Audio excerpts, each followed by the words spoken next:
नमस्कार मित्रांनो, आपल्या सर्वांचं शेतकरी अपडेट या चॅनलवरती स्वागत आहे। आजच्या या व्हिडिओमध्ये आपण 24 ऑगस्ट 2026 रोजीचा हवामानाचा अंदाज, दुपारनंतरचा हवामानाचा अंदाज आपण या व्हिडिओच्या माध्यमातून जाणून घेणार आहोत। पूर्वी तुम्ही चॅनलवरती व्हिडिओवरती नवीन आला असाल तर चॅनलला सबस्क्राईब करून बेल नोटिफिकेशनला ऑनवर सेट करा आणि व्हिडिओला लाईक करा आणि बेल नोटिफिकेशनला ऑन करून या ठिकाणी तुम्ही अशा दररोजरित्या हवामान आणि हवामानाबद्दल माहिती आपण दररोजरित्या आपल्याला बघायला मिळू शकते। तत्पूर्वी तुम्ही चॅनलवरती नवीन आला असाल तर चॅनलला सबस्क्राईब करून ठेवा।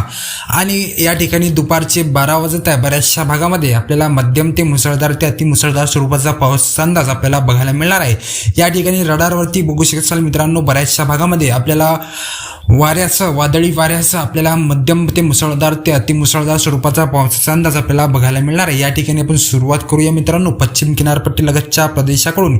या ठिकाणी मुंबई आहे, मुंबई उपनगर आहे, वसई विरार आहे, ठाणे, उल्हासनगर, पनवेल, त्यानंतर इकडं मुरुंद आहे, महाड आहे, दापोली आहे, चिपळूण आहे, खेड आहे, त्यानंतर इकडं रत्नागिरी, कंकावली, राजापूर, त्यानंतर सावंतवाडी या प्रदेशामध्ये आपल्याला मध्यम ते मुसळधार स्वरूपाचा पावसाचा अंदाज आपल्याला दुपारनंतर म्हणजेच की 5 ते 6 वाजताच्या दरम्यान आपल्याला बघायला मिळू शकतो।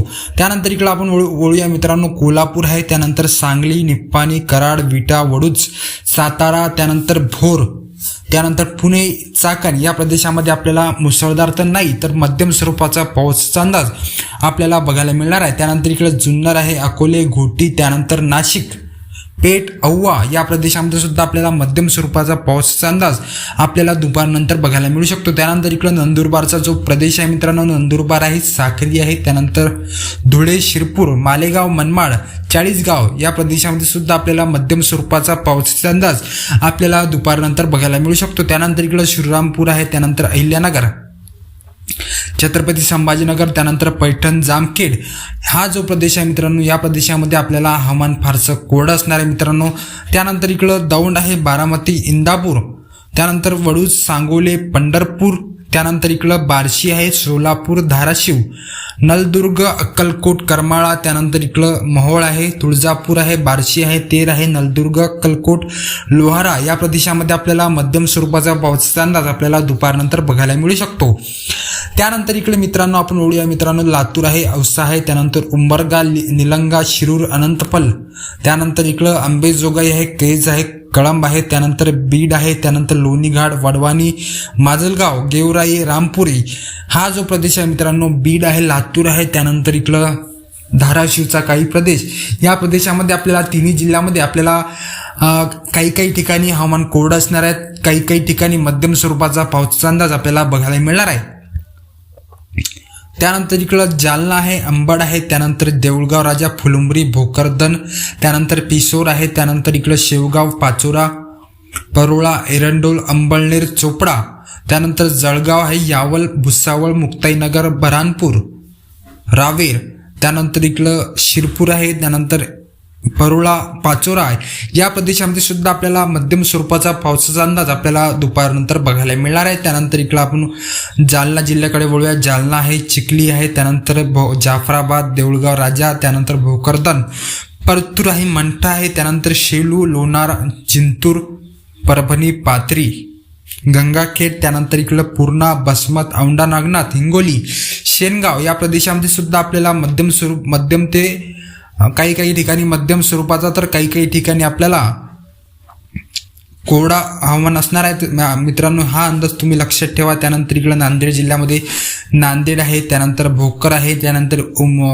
पेठुंबरी, कंधार, नायगाव, बसमत, पूर्णा, त्यानंतर इकडं धर्माबाद, मुखेड, त्यानंतर भैसा, हिमायतनगर या प्रदेशामध्ये, धर्माबाद या प्रदेशामध्ये आपल्याला फारसा हवामान कोरडं असणार आहे मित्रांनो। तत्पूर्वी काही भागामध्ये आपल्याला किरकोळ स्वरूपाचा पावसाचा अंदाज आपल्याला बघायला मिळणार आहे। त्यानंतर इकडे यवतमाळ जिल्ह्यामध्ये हा अंदाज तुम्ही लक्षात ठेवा, यवतमाळ आहे, त्यानंतर घाटंजी, पांढरकवडा या प्रदेशामध्ये आपल्याला मध्यम स्वरूपाचा पावसाचा अंदाज बघायला मिळणार आहे। त्यानंतर इकडे दारवा, डिग्रसनीर, आर्णी, पुसद, उमरखेड या प्रदेशामध्ये आपल्याला फारसा हवामान कोरडं असणार आहे। तत्पूर्वी या भागामध्ये किरकोळ पावसाची सरी आपल्याला दुपारनंतर बघायला मिळणार आहे। त्यानंतर इकडे कारंजा, लाड आहे, मंगरुळपीर आहे, वाशिम आहे, मालेगाव आहे, मानोर आहे, रिसोड या प्रदेशामध्ये सुद्धा आपल्याला हवामान कोरडं असणार आहे। त्यानंतर इकडे अकोला, पाटी, दर्यापूर, मूर्तिजापूर आहे, तेलारा, बाळापूर, त्यानंतर इकडं खामगाव, नांदुरा, जळगाव, जामोद, जानेफळ, मेहकर, चिखली, बुलढाणा, मलकापूर या प्रदेशामध्ये सुद्धा आपल्याला मध्यम स्वरूपाचा पावसाचा अंदाज आपल्याला बघायला मिळणार आहे. त्यानंतर इकडं चिखलदरा, परतवाडा, अचलपूर, त्यानंतर अमरावती आहे, चांदूर आहे, मोजरी, मोर्शी, आष्टी, आर्वी, त्यानंतर इकडं नेर आहे, पुलगाव, कोल्हापूर, वर्धा, यवतमाळ, त्यानंतर इकडं हिंगणघाट या प्रदेशामध्ये सुद्धा आपल्याला मध्यम ते मुसळधार स्वरूपाचा पावसाचा अंदाज आपल्याला बघायला मिळणार आहे. तर हा अंदाज तुम्ही लक्षात ठेवा. पूर्व आणि मध्य विदर्भामध्ये आपल्याला मुसळधार स्वरूपाचा पावसाचा अंदाज बघायला मिळू शकतोय.